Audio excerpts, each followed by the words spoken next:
no me gusta, lo Ya, siento. claro, es que, hombre, lo entiendo, ¿no? Y eso, vamos a ver, es un tema que, hombre, tiene su punto árido, ¿no? Podríamos decir, pero por otro lado, ya es un poco como la cosa de, primero, hombre, es recomendable por el hecho de que cuanto más temas mejor, ¿no? Para empezar. Pero también es muy recomendable un poco también por la parte práctica de los comentarios, ¿sabes? Que es un tema que casi hay altas posibilidades de que uno lo aplique a un comentario y todo eso. ¿Qué es lo que creo que hace que especialmente el 25, como estoy de acuerdo contigo, Eva, y eso, sea como incluso más árido y más aburrido que el 24? Yo creo que lo hace, hombre, el propio hecho de que la cohesión es como algo muy micro, ¿vale? Elementos. Y luego el hecho de que, por ejemplo, incluso hasta la de Ixis esté en el tema 24, ¿vale? Porque podría ser un elemento que le diera más variedad al tema 25. Y sin embargo, el punto de vista de los que hacen, digamos, como los que en su momento hicieron los títulos de los temas, pues introducen el tema de los deísticos en el rótulo de coherencia y no en el rótulo de cohesión. Cosa que, y ahora lo vamos a ver en el propio tema, y yo creo que es conveniente decir en la introducción y en el desarrollo y tal, no es así en todas las escuelas, es decir, hay manuales, ¿vale? Y de hecho incluso yo creo que es la perspectiva más habitual en los manuales así tipo secundaria, bachillerato y tal, en donde, pues bueno, entre los mecanismos de cohesión, pues lo mismo que te hablan de la lisis, que te hablan de los marcadores textuales y eso, pues también te hablan, por ejemplo, de los deísticos, ¿vale? Y luego hay otras perspectivas y otras escuelas y eso que dicen, bueno, esta parte, pues como tiene que ver con el significado y todo eso, pues lo metemos en la coherencia. Claro, los títulos de los temas son indiscutibles. O sea, nosotros no podemos, digamos, como mediante una argumentación decir, bueno, aunque tú pongas esto de título, yo voy a poner lo contrario. Por lo tanto, eso es lo que hace que este tema pues esté muy centrado en lo que viene a ser la elipsis, en los marcadores textuales y sea como un poquito más árido. Aún así yo he intentado, ¿vale? Tampoco es que, o sea, este tema, por ejemplo, tampoco es que haya hecho una modificación enorme, ¿no? Eso lo he hecho, digamos, como en algunos elementos puntuales. He intentado, por ejemplo, añadirle algunos elementos para que sea algo más variado, ¿no? Y lo voy a intentar, os lo voy a intentar mostrar. De acuerdo. Pues veréis, si os parece, nos vamos al cuarto enlace y ya lo hacemos hasta el final. Vale, vale. Venga, pues vamos al cuarto enlace.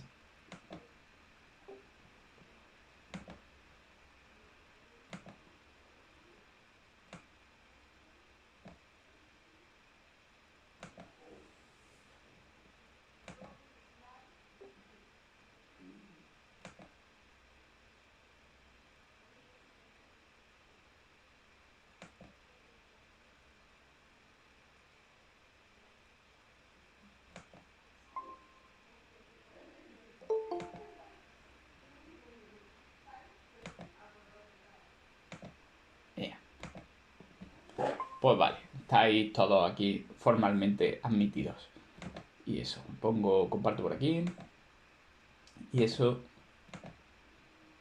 y tal. Perfecto. Este es el 25, pero lo que quiero abrir es la presentación, que es esto de aquí. Vale, aquí tenemos a Pilar. Muy bien. Veréis. La introducción. Vuelvo a decir un poco lo que he dicho con otros temas porque es algo que en la revisión de temas pues como que lo he hecho en mucho y tal.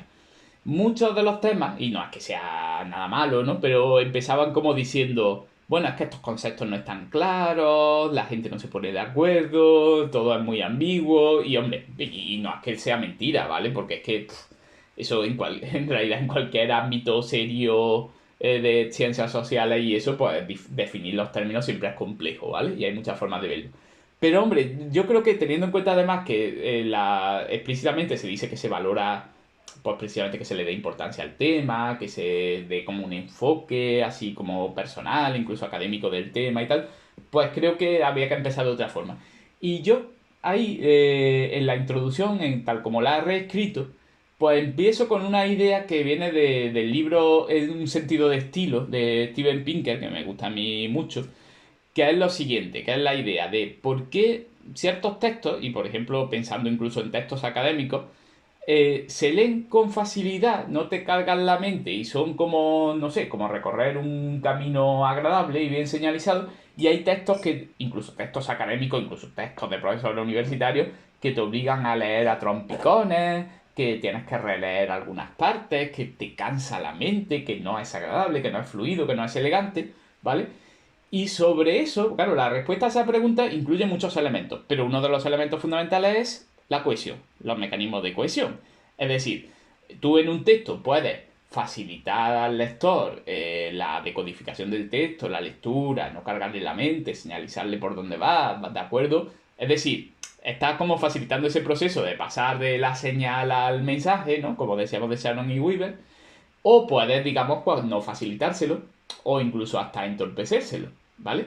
Por lo tanto, yo creo que eso serviría para dar una idea de por qué es importante todo este tema de la cohesión. O sea, dominar la cohesión y los mecanismos de cohesión es una de las competencias lingüísticas pues, para crear textos pues, más fáciles de codificar. Luego, es muy importante ahí porque como está el tema ese de el tema 24, el tema 25, que no todas las escuelas coinciden, pues decir cuál es el enfoque, ¿no? En ese sentido, ¿vale?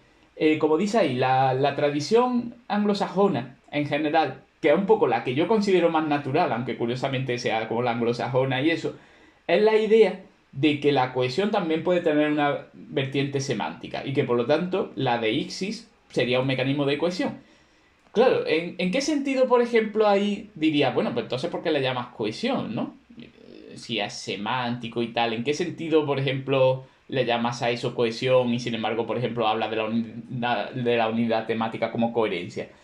Claro, desde este enfoque, que es el que yo suelo aplicar luego en la práctica de los textos, el que me sale natural, llamamos coherencia a elementos que son como sobre todo como de conjunto del texto, ¿vale? Cualidades que tiene como el texto en su conjunto, que son más generales, ¿no? La unidad temática, la conexión con la realidad, la no contradicción. Mientras que a los elementos más en el plano microtextual, más pequeños, más que van de palabra a palabra, de frase por frase, se le llama cohesión, ¿vale? Es una forma de verlo. Y hay autores que son así, ¿vale? Y que es como la forma en el mundo anglosajón, por ejemplo, la más habitual. Sin embargo, por ejemplo, por otro lado, hay otros autores, y es un poco lo que parece seguir el título de estos dos temas, el 24 y el 25, pues que consideran, bueno, la de Isis, especialmente cuando se está refiriendo a elementos de la realidad, por ejemplo, la de Isis exofórica, cuando habla de un yo, un nosotros y tal, son elementos semánticos. Mientras que, por ejemplo, vamos a hablar como cohesión, vamos a referirnos como cohesión a elementos como más puramente sintácticos, como puedan ser, por ejemplo, la elipsis, como puedan ser los marcadores textuales, etcétera, etcétera. En ese sentido, la de Isis, el título lo introduce en el 24 y no en el 25. Bueno, yo creo que mientras se haga explícito y le hacemos ver al tribunal que entendemos qué es lo que se quiere decir, entendemos qué enfoque se está privilegiando, pero que hay otros posibles, pues no hay ningún problema, ¿vale? Entonces, vamos, si yo tuviera que hacer la introducción, aparte de toda esa aclaración sobre el título y sobre el enfoque académico del título, pues empezaría hablando de la importancia de lo que he dicho antes, ¿no? De los mecanismos de cohesión para facilitar la lectura del texto. Veréis, ahí del tema de lo que viene a ser el concepto de cohesión, pues bueno, hay como una especie de historia, podríamos decir, del concepto, de distintos enfoques que ha habido sobre ello. Y yo creo que ahí, veréis, el que me... Ahí hay como una distinción, precisamente cuando dice ahí el dominio hispánico, la postura anglosajona, la postura intermedia de Manuel Cerezo y tal, pues bueno, viene a ser como una ampliación, ¿no? De eso que he dicho antes en la introducción. Me interesa mucho, por ejemplo, el tema de las estructuras textuales de Van Dijk. ¿Por qué? Porque muchas veces en los textos, nosotros en los análisis, siempre os digo, bueno, pues para hablar del tema, para hacer un resumen tal y cual, pues, y de los temas principales y las tesis, pues viene bien los conceptos de macroestructura, superestructura y microestructura. Claro, la cohesión se correspondería sobre todo con el nivel microtextual, ¿vale?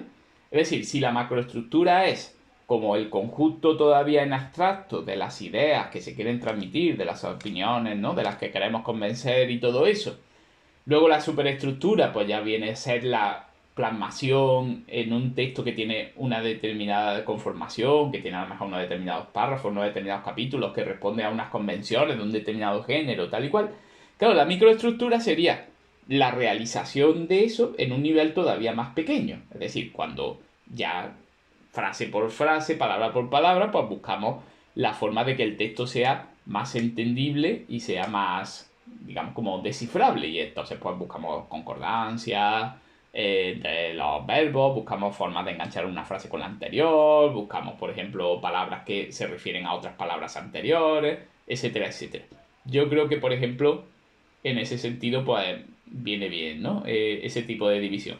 Yo creo que una buena forma de caracterizarlo es poner el ejemplo de que, por ejemplo, un texto, o sea, quiero decir, se puede partir de una misma macroestructura, que a lo mejor la macroestructura puede ser transmitir una serie de ideas sobre la desigualdad económica, pero que luego eso podría plasmarse en géneros tan distintos como un informe técnico, ¿no? Lo que digo ahí, ¿no? Un informe técnico del Ministerio de Economía sobre la desigualdad. O podrías escribir una historia sobre un personaje que sufre en sus carnes la desigualdad económica, ¿no? Como el Lazarillo de Tormes. Pero incluso aunque coincidiera, no todos los informes, por ejemplo, estarían escritos con la misma calidad y serían tan fáciles de descifrar. O, por ejemplo, podría haber novelas con el mismo contenido más o menos del Lazarillo, pero que no tuvieran la misma habilidad a la hora de la escritura, palabra por palabra, frase por frase. Y eso ya sería diferencia en un nivel de microestructura, ¿vale? Ni siquiera sería de superestructura, sino que sería sobre todo en un nivel de microestructura. ¿Vale? ¿Entendemos un poco esa idea? Yo, Sí, es como tener un mismo marco, ¿no? sí, Pero diferentes formas de expresarlo. claro. Mira, piénsalo de la siguiente manera, por ejemplo. Tú imagínate que alguien le dijera, vale, escríbeme un texto, o sea, me tienes que escribir un texto de 10 páginas de tema absolutamente libre, tema libre incluso hasta género libre, porque solo quiero ver, claro, entonces tú no le estarías fijando nada, ¿no? A tus alumnos, ni siquiera la macroestructura, ¿no? Y tal, vale. Tú imagínate que a lo mejor dijeras, bueno, quiero un texto, podéis escribirlo del género que queráis, ¿de acuerdo? Pero tiene que tratar sobre la desigualdad económica. ¿Por qué? Porque yo qué sé, es el tema principal de lo que estamos hablando en esta clase. Entonces le estarías fijando la macroestructura, ¿de acuerdo? Por ejemplo, le podrías decir, no, quiero que escribáis un cuento sobre tal. Claro, entonces le estarías fijando parte de la superestructura, aunque a lo mejor, si no dices el número de páginas concretas o el número de capítulos o algo así, pues le dejaría cierta parte. Incluso le podrías decir, no, tiene que tener tantas páginas o tiene que tener 3 capítulos cada uno de 2 páginas o algo parecido. Pero incluso aunque le fijara las páginas, aunque le fijara incluso hasta el número de párrafos, incluso un texto que hable, el primer párrafo que argumente sobre esto, el segundo sobre esto. Aún así, habría gente que lo haría mejor y gente que lo haría peor. Habría gente que tú le pondrías un 10 y a lo mejor habría gente que le pondría solo un 7 o un 5 o algo así. Y ya normalmente esa diferencia de calidad de grano fino va a venir sobre todo por lo que llamamos microestructura. Porque tú dices, sí, este lo cumple y este también lo cumple. Los dos son textos argumentativos. Los dos han seguido la superestructura que yo he marcado de antemano de ser un texto de opinión con un primer párrafo argumentando esto, un segundo sobre esto y un tercero concluyendo eso. Pero aún así, sabemos que unos nos gustarían más que otros y serían más fáciles de entender que otros. Y esas diferencias, aislando ya todas las demás, es lo que llamamos microestructura. Y en gran medida se corresponde con el concepto de mecanismos de cohesión. O sea, en gran medida, digamos como parte de esa calidad mayor o menor, pues puede venir de la soltura en los mecanismos de cohesión. Veréis, en cuanto a lo que viene a ser, fijaos que esta parte del tema, por ejemplo, hablar de las distintas corrientes, hablar de esta, digamos, como la macroestructura, superestructura, microestructura, o por ejemplo esto de las distintas formas de organizar un determinado texto expositivo y tal, yo creo que es la parte del tema que puede ser un poquito más entretenida, incluso a la hora de escribirlo, el tribunal de tal, de corregirlo, porque, claro, luego la parte, por ejemplo, como de marcadores del discurso y eso es más árida, porque es como una clasificación, otro elemento, otro elemento, otro elemento, yo creo que esta parte es un poco más entretenida en ese sentido. Veréis, os pregunto, ¿qué tipos de estructuras conocéis a la hora de hacer una exposición o una argumentación? Es decir, texto expositivo argumentativo, ¿qué tipos de estructuras conocéis? Relacionado con dónde está la tesis y dónde están los argumentos o el tema principal y los subtemas.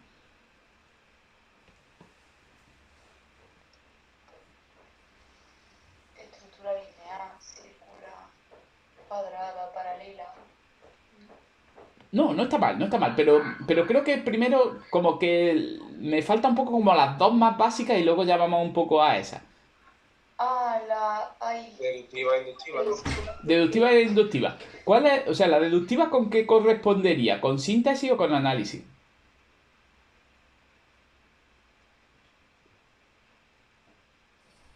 con la analizante. La deductiva es analizante, mientras que digamos, la inductiva es Sintetizante. sintetizante. Vamos a... Vosotros recordad, si en un momento dado tenéis como una pequeña duda en ese sentido, pensar, por ejemplo, en la idea de material sintético y análisis de sangre, ¿no? Por ejemplo. O sea, puede ser como una forma rápida de recordarlo. O sea, cuando tú tienes un análisis de sangre, primero tienes la unidad, porque tú, claro, tú tienes el tubito con la sangre que te han sacado y tú ahí no distingues nada, pero luego al final vas a tener una lista de muchos elementos, es decir, partes del elemento unitario y vas luego como a los elementos más pequeños, plaquetas, tal, y eso. Cuando tú tienes, por ejemplo, un material sintético, digo un poco así a la antigua, ¿no? Por ejemplo, el bronce no existe en la naturaleza, así como minas de bronce, porque lo que existe es el cobre por un lado y el estaño por otro lado, ¿de acuerdo? Bueno, pues entonces en ese caso, tú primero tienes los elementos por separado y luego tienes ya el elemento síntesis, el sintético, ¿vale? Entonces eso ayuda a pensar en ese sentido. De la misma manera, vamos a pensar una cosa, por ejemplo. Cuando un texto, pensar, un texto académico, por ejemplo, que explica, ¿qué te digo yo? Algún tema de lengua y tal, pues yo qué sé, precisamente los propios mecanismos de cohesión o los marcadores textuales o algo así. Y es un texto académico, sobre todo incluso hasta un manual escolar o algo parecido, ¿no? ¿Qué es más habitual? ¿Que siga un orden de síntesis o de análisis?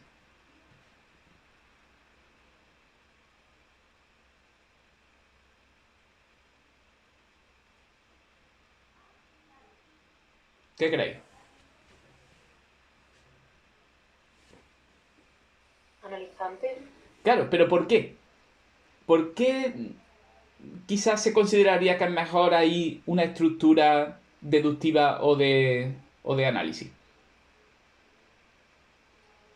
Porque se pone primero el tema y luego se van dando los diferentes argumentos.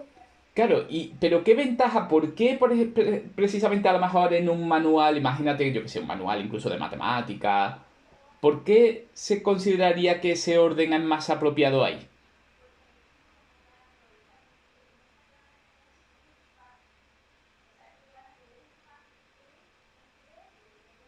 ¿Qué pensáis? ¿Qué cualidad tiene que lo hace propio a lo mejor de un manual académico o escolar? pues que tienes que ir viendo cada elemento para llegar a una visión global. No, pero claro, precisamente es lo contrario, es decir, como no, la visión global no está al final, está al principio. No, perdón, me he liado. O sea, para comprender eso, como que tienen que ir viendo todo lo que lo compone. Claro, pero a ver, ¿qué consideráis que es más didáctico? ¿El orden, digamos, en síntesis o el orden en análisis?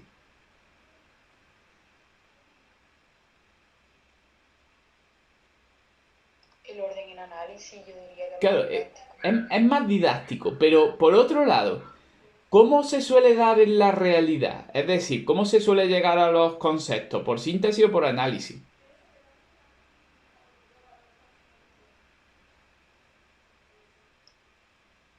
Por síntesis, Más porque por tienes sí. que descubrir lo que no, o sea, tienes que llegar hasta ahí Claro, descubriendo. claro, efectivamente. Vamos a entender qué es lo que quiero decir con eso, ¿no? Porque es como que así se le puede dar como... Porque normalmente en este tipo de apartados se suele decir simplemente, vale, síntesis significa esto, análisis significa esto, estructura encuadrada significa esto y tal. Pero yo creo que para darle un poco como más de detalle, ¿no? Y como un nivel mayor de comprensión, es decir, primero, ¿en qué tipo de texto se suele dar más? Y sobre todo, ¿qué es lo que se pretende conseguir con eso? Porque ¿cuál es el efecto? Pensar una cosa. Si yo, por ejemplo, y lo pongo tal como está dicho por aquí y eso, en una estructura analizante, yo lo pongo en un manual porque lo que quiero es darle primero a la persona definiciones, un marco claro, una idea global. Y luego ya, pues le voy dando detalles sobre eso, ¿vale? Entonces yo le digo, pues mira, una ecuación consiste en no sé qué, no sé cuánto, tal. Consiste en una igualación de una serie de elementos matemáticos, no sé cuánto, en donde puede haber una incógnita, tal, tal, tal. Y luego ya pues te digo, pues puede haber de primer grado, de segundo grado, no sé cuánto, tal, ¿vale? De una incógnita, de dos incógnitas. Luego ya te voy dando como los detalles y eso. Claro, en realidad muchas veces, hombre, no siempre, ¿vale? Porque hay veces que también hay como descubrimientos, ¿no? Que en el fondo son como deductivos, depende de la naturaleza de lo que se esté estudiando. Pero muchas veces es al revés, es decir, la realidad no pasa, no está hecha de conceptos, normalmente está hecha como de elementos sueltos. Y muchas veces somos los seres humanos los que vamos encontrando los elementos por separado y al final entendemos que tienen algo en común y entonces sacamos el concepto. Es decir, la gente, o sea, la palabra toro, la palabra ciervo y la palabra elefante aparecieron en el lenguaje antes que la palabra mamífero, obviamente, ¿no? Porque era mucho más fácil decir, ostras, pues ahí va una masa enorme de carne con una trompa antes de pensar, bueno, esta tiene, digamos, como elementos en común con tales otras y tal, por lo tanto vamos a crear una palabra, ¿no? Que lo agrupe. Si es verdad, puede ocurrir que, por ejemplo, lo que pongo aquí, si tú en un texto precisamente lo que quieres reproducir es como el mecanismo mental que a través de la observación de la realidad y la reflexión sobre la realidad te llega al final, te lleva al final a una determinada conclusión, a un determinado concepto que lo engloba todo, a un nivel de abstracción superior, entonces hace una estructura sintetizante. Pero eso, por ejemplo, que puede ser muy interesante porque en el fondo lleva al lector por el mismo mecanismo de descubrimiento, puede ser que a lo mejor para un manual que tiene que ser muy muy claro no sea la mejor opción, ¿vale? Depende. A lo mejor un artículo de opinión queda muy bien en forma de síntesis, pero a lo mejor si lo que quieres es aprender básicamente un concepto de matemáticas, pues prefieres que no te hagan ese camino poco a poco de descubrimiento, sino que te lo den claro desde el principio, ¿vale? ¿Qué sería una estructura encuadrada?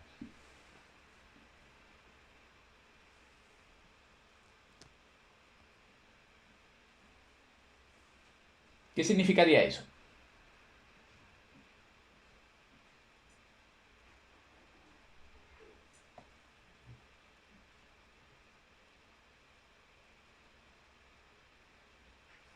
Que la conclusión puede coincidir con la idea principal, la idea inicial que se ha dado. Vale, por supuesto. Eh, ¿Creéis que, por ejemplo, eso es habitual en los discursos?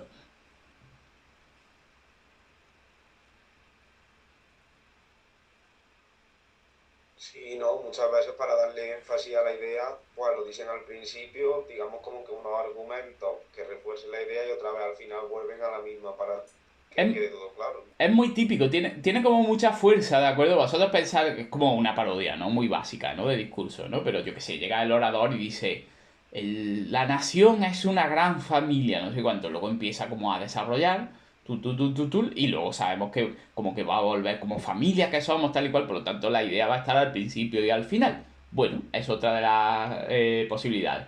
Cuando se habla, por ejemplo, de la estructura paralela, ¿qué es lo que quiere decir eso? ¿En qué sentido una estructura puede ser paralela o qué tipo de texto puede tener una estructura paralela?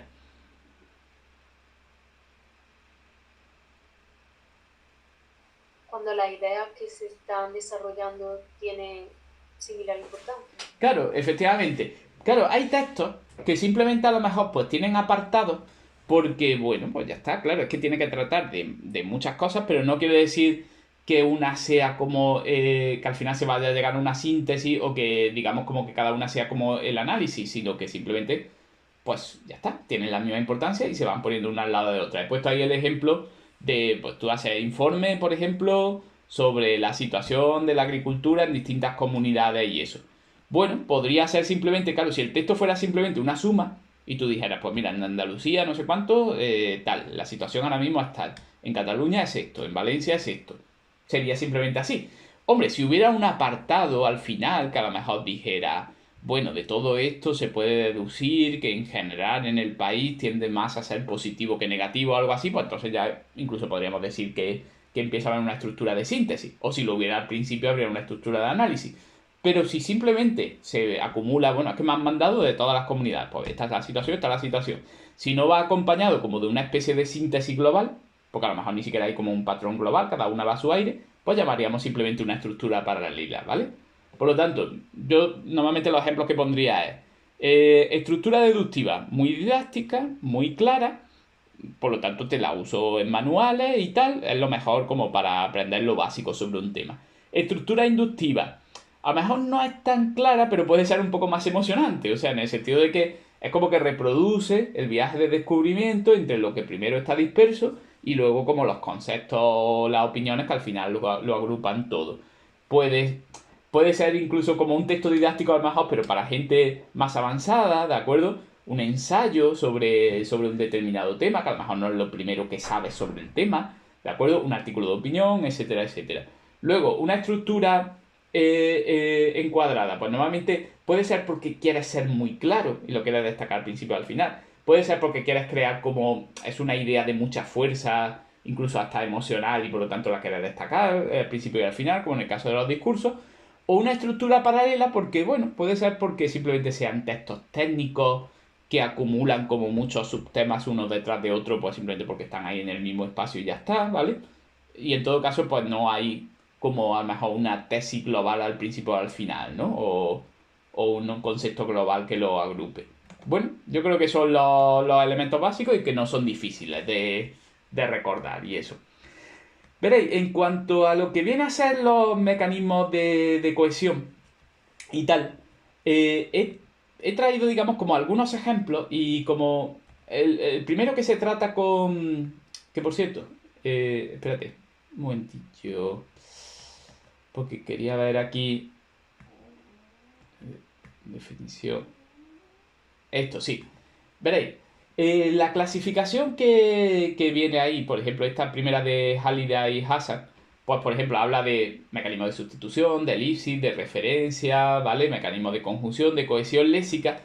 Fijaos que el apartado 4.2, el que pone otros mecanismos de cohesión, creo que es interesante porque, veréis, son mecanismos que normalmente no son los que se suelen destacar más. De hecho, cuando a lo mejor se pide la coherencia y la cohesión de un texto o la cohesión de un texto, pues a lo mejor hay muchos de ellos que ni siquiera se dicen, ¿no?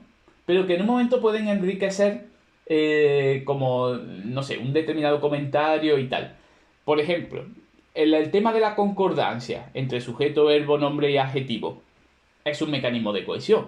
Claro, es un mecanismo de cohesión que podemos decir que es tan automático que no es como que no es de ellos, no es de los que a lo mejor podríamos decir un determinado autor lo usa con más maestría que otro, ¿no? Porque no tiene, o sea, todos van a concordar, a no ser que no sepan escribir, van a concordar el sujeto con su verbo y el nombre con el adjetivo. Pero bueno, no deja de ser un elemento que facilita la cohesión. De hecho, como le he dicho, como le digo yo mismo a los alumnos, y eso se relaciona un poco, por ejemplo, con el segundo, con el de orden de las palabras, ¿vosotros qué diríais? Que, por ejemplo, el español con respecto al inglés es un idioma, por ejemplo, que permite más orden, más tipos de orden en la palabra o menos en la frase de orden de palabras. Permite ordenarla de más formas que el inglés, ¿no? No, Porque, por ejemplo, en inglés solo los adjetivos se pueden poner delante, en español no. claro, entonces, ¿el español tiene más libertad o menos libertad de orden? Más libertad. Tiene más libertad de orden.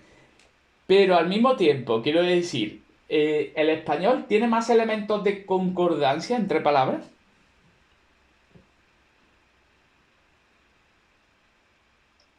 También el género, por ejemplo. Efectivamente, el género. Pues precisamente, fijaos cómo es uno el que facilita el otro. Y por poner otro ejemplo, el caso de, porque yo doy en clase latín y eso y lo disfruto mucho y eso. ¿Vosotros qué diríais con respecto al español? ¿Que el latín tiene más o menos libertad de orden? Si habéis visto algo de latín. Menos. No, más. Más. En la- en Ah, la- por los casos, ¿no? es que Que el, puede... el caso es eso. O sea, el latín es una exageración en ese sentido. Los textos literarios latinos. Y de hecho, si uno lee. Yo, por ejemplo, a base. Por ejemplo, como estos últimos años he estado con el latín, pues ya había dado latín, ¿no? Pero como llevo ahora como 6 años seguidos o 7 dándolo y eso, pues como que lo tengo más fresco, ¿no? Casi unos años y eso. Te das cuenta mucho cuando lees, por ejemplo, textos de Góngora y tal, que tú dices, ostras, pero claro, si es que esto lo que está es como escribiendo en latín en español. O sea, como que quiere, como que dice, no, hombre, está muy guay la libertad de orden que tenían y eso, y me la quiero permitir yo también en español. Lo que pasa es que en el fondo, ¿veis? Como cada lengua tiene como su propio, porque lo que tiene que asegurar cada lengua es que la codificación y decodificación sea fluida y se creen los menos errores posibles con el mínimo esfuerzo. Claro, pero unas pueden incidir más en unas cosas, otras en otras. Por ejemplo, el inglés debe ser a veces muy estricto con el orden de las palabras, porque, claro, del orden de las palabras depende mucho que tú reconozcas el verbo como verbo, el sujeto como sujeto, porque el verbo tiene como menos elementos de concordancia y los sustantivos con los adjetivos y todo eso. Por ejemplo, los determinantes en cierto sentido, pues también se consideran como un mecanismo de cohesión, ¿vale? De hecho, por ejemplo, los determinantes en español, pues sustituyen cierta información, porque a lo mejor en latín lo dan con los casos y todo eso. Tema rema, ¿qué es lo que significaba tema rema? Recordármelo. Los diferentes remas componían el tema, no era como subtema. Yo recuerdo. Sí, pero... El rema es lo que la información desconocida, ¿no? En la nueva, claro. Eso no, claro. La nueva y el tema es pues el conjunto de los remas. Y a ver, os voy a hacer una pregunta a ver si entendéis por dónde voy, que es, ¿qué tiene que ver, por ejemplo, la necesidad de que fluya el tema y el rima, ¿vale? Como mecanismo de cohesión, con el hecho de que exista la voz pasiva? ¿Cómo se pueden conectar esas dos cosas? ¿Por qué existe la pasiva y qué tiene que ver con el tema y el rima? A ver si me uní los dos cables. Porque el rema se convierte en tema en la pasiva. Al cambiar... A ver, ponme un ejemplo de eso. Mira, por ejemplo... Ay, ahora si es algo fácil pasa una pasiva. Mira, os voy a poner por... Dime. Juan vio a Pedro. Pedro fue visto por Juan. Sí, pero... Uy, bueno, te he dicho los nombres cambiados. Sí, claro.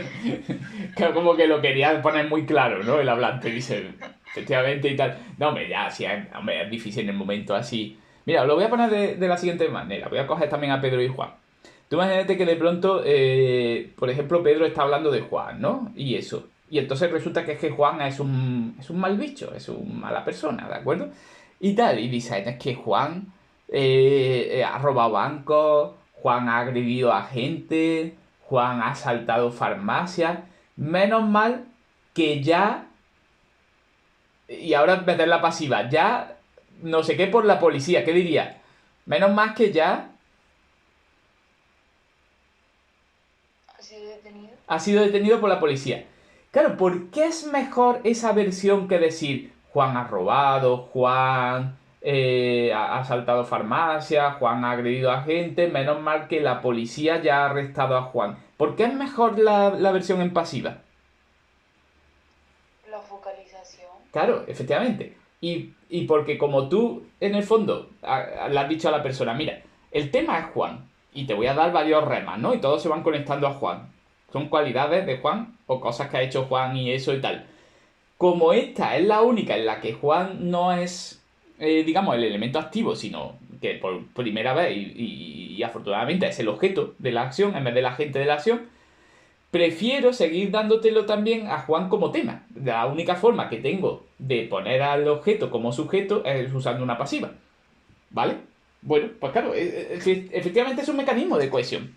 El hecho de que exista la pasiva para mantener esa continuidad de tema y rema, pues facilita la comprensión rápida del texto. Hombre, obviamente, entendemos. Esto no quiere decir que la versión que he dicho que es peor no sea comprensible. O sea, nadie, de hecho, es que sería una anécdota si eso simplemente estuviera ahí. Pero si eso se repitiera en un texto una y otra vez junto con otros pequeños detalles, tú dices, este texto se lee con mucha elegancia y este no. ¿Por qué será? Pues en realidad son una acumulación de todo ese tipo de cosas, ¿vale? El propio hecho de la estructura del texto, en fin. Todo eso, pues, son como otros mecanismos de cohesión. Pero entre mecanismos de cohesión principales está, por ejemplo, el tema de la elipsis, el tema de marcadores textuales. Y yo, precisamente, he traído por aquí algunos como mini ejercicios para repasarlo, ¿vale? Para que sirva para repasarlo. Ah, por cierto, este es el que no puse antes. Vale, ya que ahí me he despistado y eso. Bueno, luego digo y tal. Es que ya me extrañaba a mí que digo, había puesto un texto que tenía que ver con los elementos de la comunicación y tal, y claro, era ese.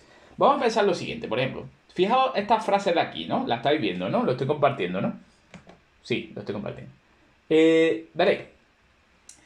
Vamos a encontrar, por ejemplo, en la A, ¿qué fenómeno, si estuviéramos comentando la cohesión, diríamos, aquí hay una elipsis? ¿En qué momento diríais que hay una elipsis? ¿O en qué momentos? Habría varias.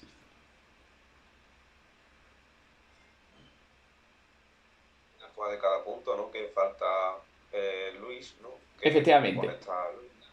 Ese tipo de elipsis es quizás como la más famosa porque, claro, como va unido al sintagma de sujeto elíptico, pues claro, es una elipsis básica, ¿no? Y eso, por lo tanto, siempre lo podemos decir en los comentarios. El tema de que los verbos en español pues tengan esa morfología que incluye la persona, pues permite ese tipo de elipsis. Perfecto. ¿Qué elemento diríais que está elíptico en la 2, en la B?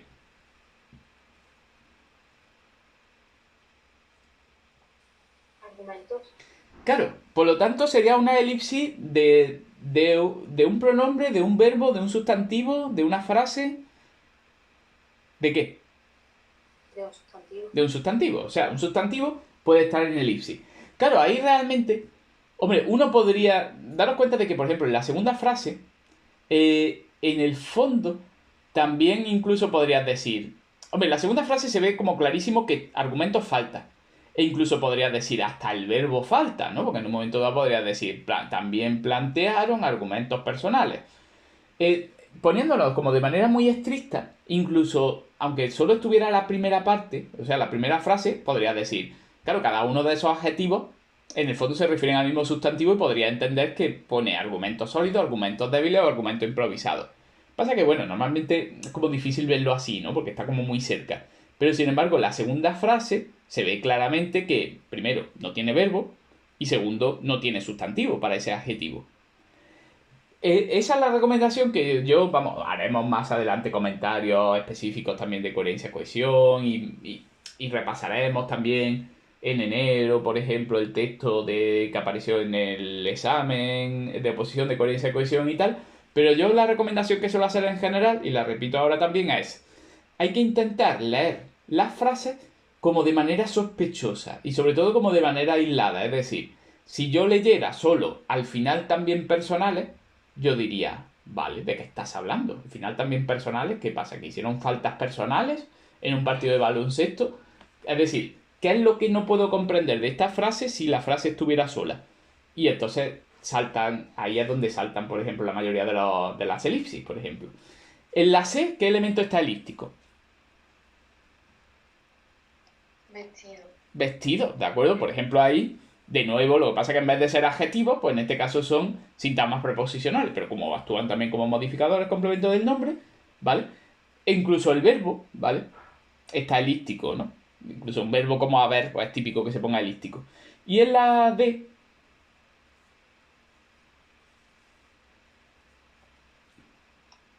La persona masculina, ¿no? no tanto, hombre, está señalado con... Hombre, obviamente no hay sujeto, ¿vale? Por lo tanto, está el y el ellos y tal, el lo está sustituido por el deístico, por lo tanto no es tanto el isi, sino como una deixis. Pero en la segunda parte, en la segunda frase, el verbo. El verbo. El verbo. Claro, el verbo falta. Y eso, una frase sin verbo, lo tiene que coger de algún lado. Y entendemos que si está elíptico normalmente es porque... ¿Vale? Esa es la razón por la que, y hay que recordarlo luego al escribir y eso, cuando en una frase el verbo está elidido, y sobre todo cuando está elidido como en mitad de la frase, hay que recordarlo con una coma. ¿De acuerdo? Porque si no, porque la coma es como la invitación que hacemos al lector a decir, sabemos que no te estamos dando el verbo, iría aquí, recupéralo de tu memoria, ¿vale? Es como una pequeña marquita. ¿Qué hacemos y eso? Claro, en este caso, como coincide como con la coma que está ahí después de por la tarde y el verbo podría ir ahí, pues no es necesario, ¿vale? No hay como, esa coma no es que sea específicamente del verbo y tal. Y en la última, en la E, que veríais como elipsis.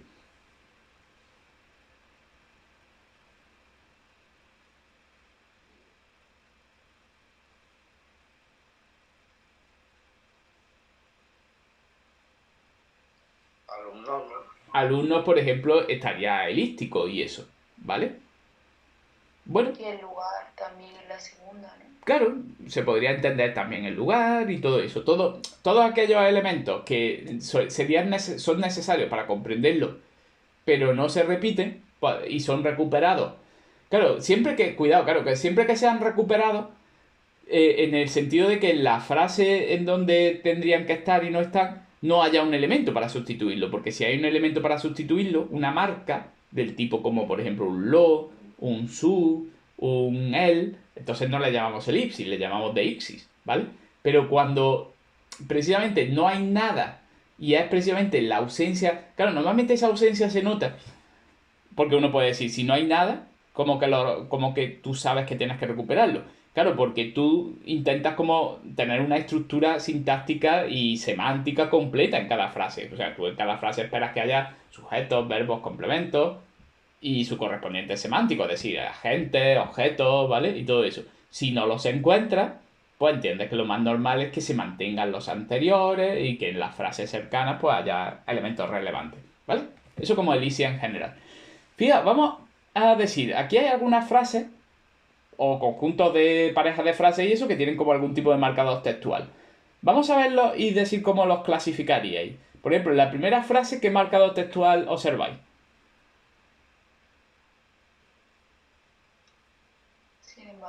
Sin embargo, ¿cómo lo clasificarías? ¿De qué tipo dirías que es? Contraargumentativo, de contraste o algo así. Sí, contraargumentativo, contraste. ¿Qué más? ¿Me habías dicho, Iván? Creo que había... Como que te he oído decir algo... No, ¿no? Y eso.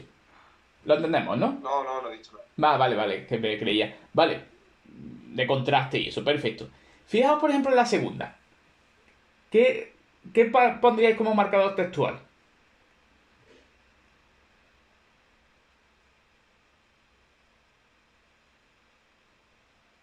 Después, ¿no? El después. ¿Cómo le llamaríais a ese? Temporal. Temporal. Decidme, saltamos un momentito. Ir a la última frase. ¿Qué marcadores veríais ahí? Porque ahí puede haber más de uno.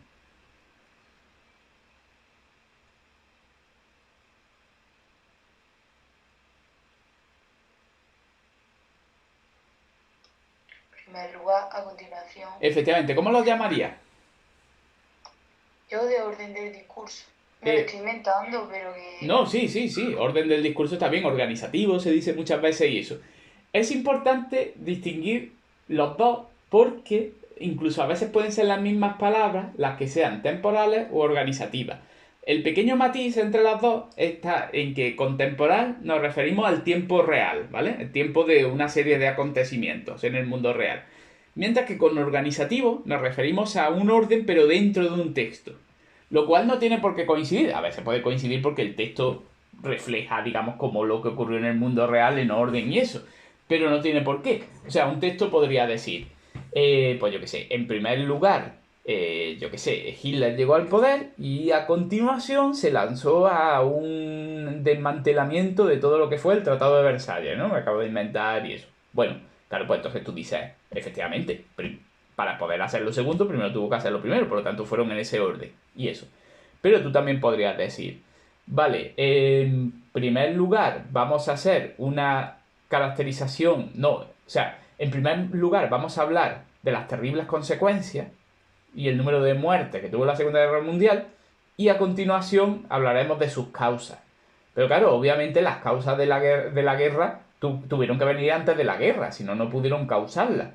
Pero bueno, a ti te puede venir bien en un momento dado en un texto, primero impresionar a la gente diciendo, mira, murió tanta gente, hubo tal episodio, y luego a lo mejor más adelante, en un segundo apartado, ir con las causas.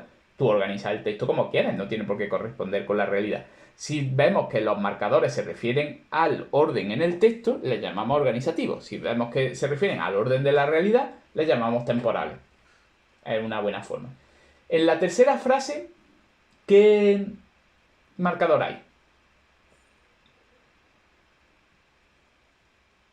En otras palabras, ¿Cómo se le suele llamar a ese tipo de marcadores? reformulación, ¿no? Efectivamente, reformulativo. Esto significa lo mismo que la frase anterior, pero considero que, yo qué sé, es una segunda forma mejor que la anterior, o añade un matiz nuevo, o lo que sea, ¿vale? En la cuarta, ¿qué tenemos?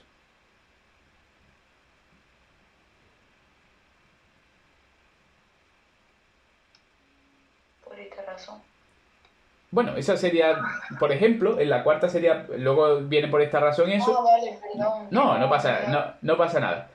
¿Qué sería, por ejemplo, qué tipo? Ejemplificador. Ejemplificador. Y por esta razón, Explicativo. explicativo, causal, lógico, ¿vale? Lógico es como una etiqueta general que puede venir bien. Hombre, claro, si uno se...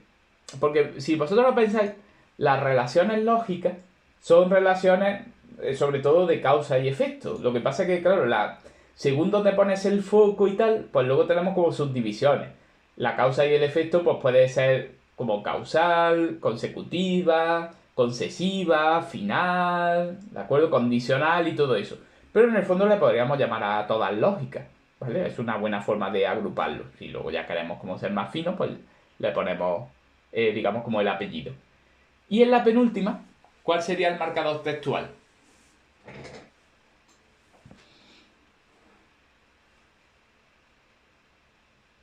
Además, ¿Cómo le llamaríamos a ese? aditivo. Aditivo, claro, suena ahí como que lo lleva, es como un alimento, ¿no? Algo así y tal. Es muy malo, ¿no? Ese no es sano, ¿no? Ese tipo de marcador. No, claro, de adición y tal. Pero todos los años ocurre, por ejemplo, el último examen. Porque bueno, mañana, por ejemplo, los de cuarto míos tienen examen del realismo literario. Pero el último que hicieron fue precisamente de cosas así de coherencia, cohesión y tal. Y precisamente todos los años siempre hay alguien que me pone que son de adicción. Yo siempre les aviso, digo, siempre habrá alguno que caerá en las drogas y tal. Y me diréis que una de más es la adicción. Pero sí, todavía ha caído. Siempre hay alguien que cae, ¿no? Y me pone 12 y eso. Pero bueno, a ver, yo os recomiendo lo siguiente. Yo creo que aquí, que a lo mejor puede ser como un poco cínico, ¿no? Pero bueno, que hay que sobrevivir, ¿no? A esto de la oposición. Yo creo que por un lado está el tema, ¿no? El tema de marcadores textuales. Dentro de la cohesión. Lo que me refiero al tema de la cohesión. Claro, yo creo que en el tema de la cohesión, cuando llegue el momento de hablar de los tipos de marcadores textuales que hay y eso, hay que dar una lista bien larga, ¿vale? Una lista extensa y eso. Vale, no da tiempo a terminar, no hay ningún problema. Tan extensa como la que viene en el tema. No es absolutamente necesario. En el tema hay una clasificación que es muy, muy pormenorizada y que yo mismo confieso que a lo mejor yo ahora mismo no sé si la podría reproducir al 100%, ¿vale? Hay matices ahí como muy... Hombre, realmente, pero uno quizá a lo mejor debería hacer una clasificación de por lo menos a lo mejor 15, 20 ítems y eso. Para lo que viene a ser un comentario de texto, porque da la casualidad de que el comentario de texto va de la cohesión y eso, hombre, no digo que a lo mejor sean solo los que he dicho aquí, porque podría haber alguno más, pero no muchos más. O sea, quiero decir, realmente con una clasificación más funcional, que pueda ser rápida en la mente y que no nos tenga dudando mucho tiempo, puede ser más que suficiente. Los lógicos, los reformuladores, los de adición y tal. Entre otras cosas porque, hombre, un texto, a no ser que yo sé, esté escrito de una manera muy peculiar y eso, lo más normal es que, primero, en un texto va a acabar habiendo 3 o 4 marcadores textuales y tampoco es que diga, uy, está siendo muy repetitivo en las etiquetas cuando podría haber puesto matices. Normalmente lo importante es acertar, decirlo de una manera clara y en fin, y que la cosa funcione, ¿vale? O sea, por lo tanto eso, ¿no? Os recomiendo, cuando el tema de la cohesión, dice, vale, me voy a aprender una lista un poco más larga, pero luego a lo mejor cuando estoy en modo comentario y tal, puedo tener una lista más clara, pero muy nítida, ¿no? De distintos marcadores textuales y tal. Bueno, ahí es que he puesto como un pequeño texto en los minutos que quedan y tal. Os voy a decir para que también os podáis manejar y también termino ahí un poco como con el texto de la cohesión y dejo también algún espacio al final para alguna duda adicional. En el tema que hablaba de la comunicación y de las funciones del lenguaje y eso, vamos a suponer que os encontráis un texto como el que he puesto ahí en pantalla. Ese texto es de Niebla, de Miguel Unamuno. ¿Os habéis leído Niebla?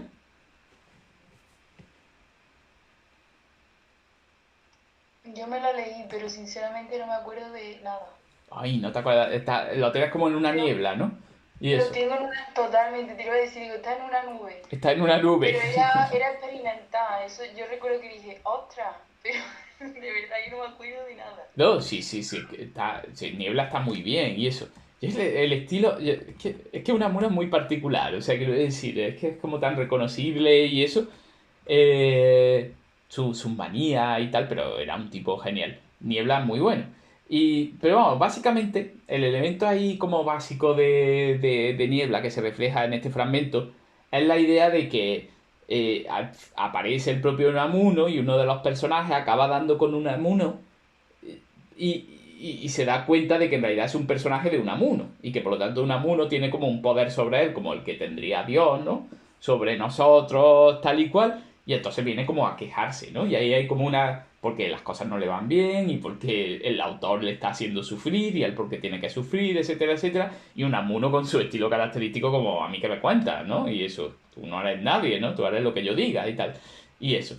Entonces, vamos a pensar lo siguiente. Un texto como este, si tuviéramos que hacer un comentario, el tema de elementos de la comunicación y funciones del lenguaje sería como muy rico, ¿no? Y tendría muchos matices. ¿En qué sentido, por ejemplo, un texto literario puede dar lugar a un doble esquema de la comunicación en el comentario? Porque a veces necesitamos hacer 2 esquemas de la comunicación.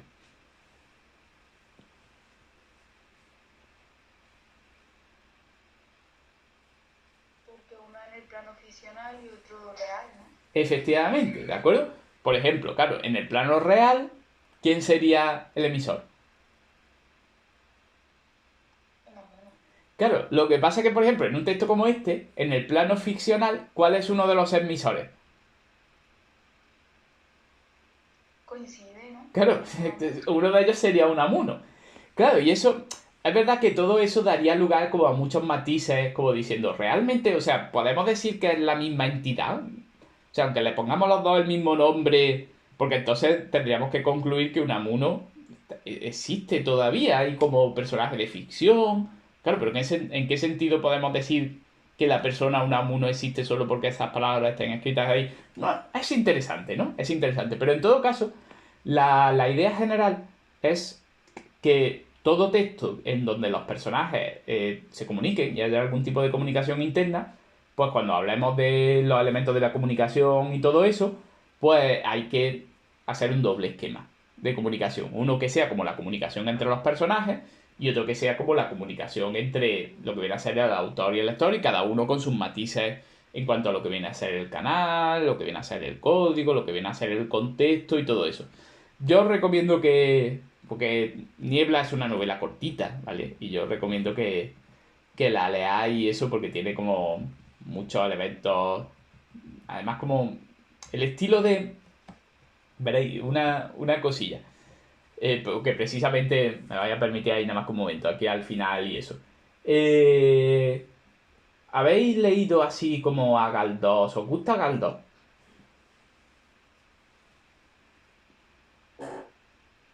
A mí sí me gusta. Mira, precisamente tienen mis alumnos mañana un examen de Fortunata y Jacinta. Y bueno, no es que sea solo de Fortunata y Jacinta, pero vamos, es que yo ya sé que el texto que le voy a poner es de Fortunata y Jacinta y así lo principal y eso. Y entonces hay una cosa, y lo veo también ahí en Unamuno, ¿no? Y yo creo que en el fondo como que yo lo destacaría también en un comentario y eso. Que es como, yo veo tanto en Galdós como en Unamuno como personas muy apasionadas, personas que probablemente en el fondo son muy empáticas y que los personajes sufren con ellos y con otras personas y tal, pero que se defienden de ello. Hay como una ironía general, porque, por ejemplo, Galdós te puede estar contando una cosa terrible de un personaje que te emociona, por ejemplo, Fortunata muriéndose y entregando al hijo, pero de pronto te dice, ay, la pobre diabla, no sé cuánto tal, y dices, pero ¿y este sarcasmo ahora aquí metido y tal? Parece como si se defendiera, ¿no? Y como Unamuno, a mí siempre me da esa sensación también, que Unamuno como que intenta mantener las distancias, pero es como, no, es como una pose, ¿no? Porque no hay distancia, ¿no? Y el tipo sufre. Pero bueno, era como una mini reflexión. En cuanto, vamos, para acabar un poco... Ay, perdón, que estoy abriendo cosas aquí. Para acabar un poco ahí del tema, pues bueno, se analiza la elipsis, se analiza los marcadores del discurso, marcadores textuales. Veréis, había un apartado muy amplio en el tema que se lo ha cortado bastante. Sobre todo también, primero, para dejar espacio a otras ampliaciones que he hecho yo. Y veréis, os lo voy a decir porque, hombre, yo creo que tampoco es como que lo vaya a echar de menos mucho. Que es que había una historia muy larga de historia del estudio de los marcadores del discurso. Y hombre, es interesante y uno puede hacer como una tesis sobre eso, pero que en un examen de 2 horas que no solo hables de los marcadores del discurso, sino una historia larga de cómo poco a poco se empezaron a estudiar y no sé, es que yo lo veía un apartado como tan como de trabajo académico exclusivo de eso, que yo digo, bueno, esto en un trabajo académico solo de marcadores del discurso de 50 páginas, a lo mejor encajaría, pero aquí no. Es la parte, la verdad, que he recortado más en ese sentido. Digo, vamos, lo he reducido a unas alusiones de esto se empezó a estudiar poco a poco, al principio no se le hizo mucho caso, pero luego se fue identificando y luego ya como directamente a qué son los marcadores textuales hoy en día y no desde una perspectiva histórica, ¿no? De su estudio. Era como demasiado metafilológico, ¿no? Y eso. Hay unas clasificaciones que es lo que digo, son muy detalladas y todo eso. Se puede hacer una selección, ¿vale? Y tal. Y pues ya está. O sea, quiero decir, no tengo más que deciros. Eh, ¿Algún detalle más? ¿Y eso? ¿Qué me decís?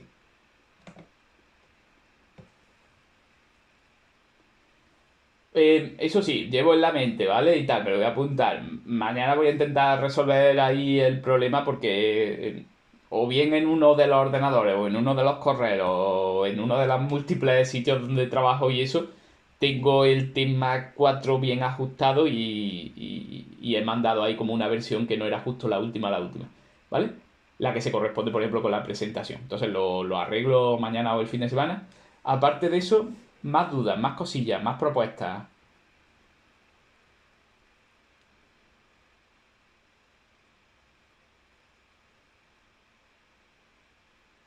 Rafa, yo tengo solo una duda, pero es si vas a darnos más temas de los que elijamos nosotros o ya los eliges tú.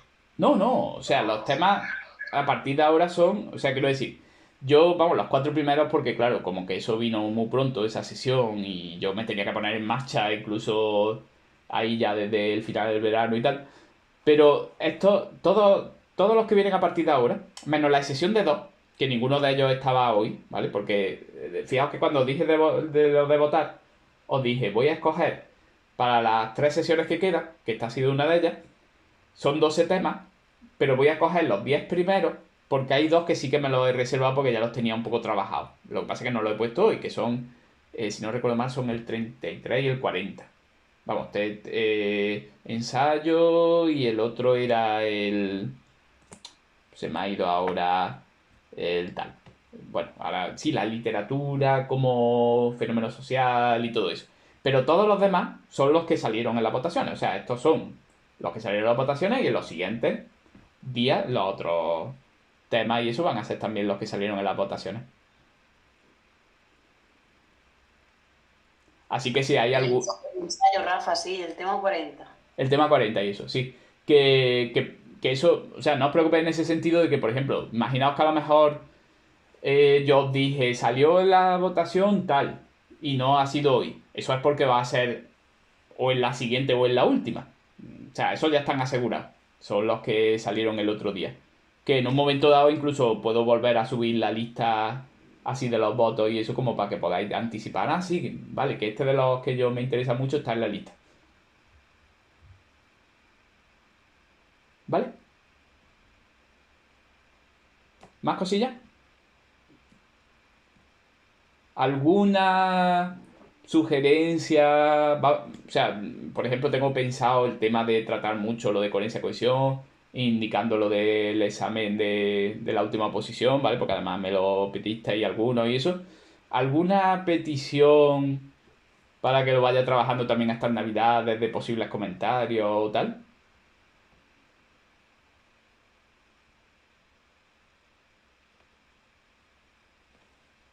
También me lo podéis mandar por correo, ¿vale? La idea y eso en cualquier momento, ¿no? Si se os ocurre, decírmelo porque muchas veces, hombre, yo tengo como mi idea y tal, pero en un momento dado digo, ah, pues mira, si esto hay especial interés o duda y eso, pues lo puedo buscar un ejemplo, ¿vale? Muy bien. Pues venga, me despido y que vaya todo bien. Ya como nos vemos el año que viene, pues felices fiestas y próspero año nuevo, aunque todavía sea pronto. Aunque cualquier cosa me escribí al correo, ¿vale? Vale, muchas gracias, Rafa. Felices fiestas. Venga. Pues hasta luego. Gracias, Rafa, igualmente. Nada, Hasta luego. a vosotras. Igualmente, yo... Adiós.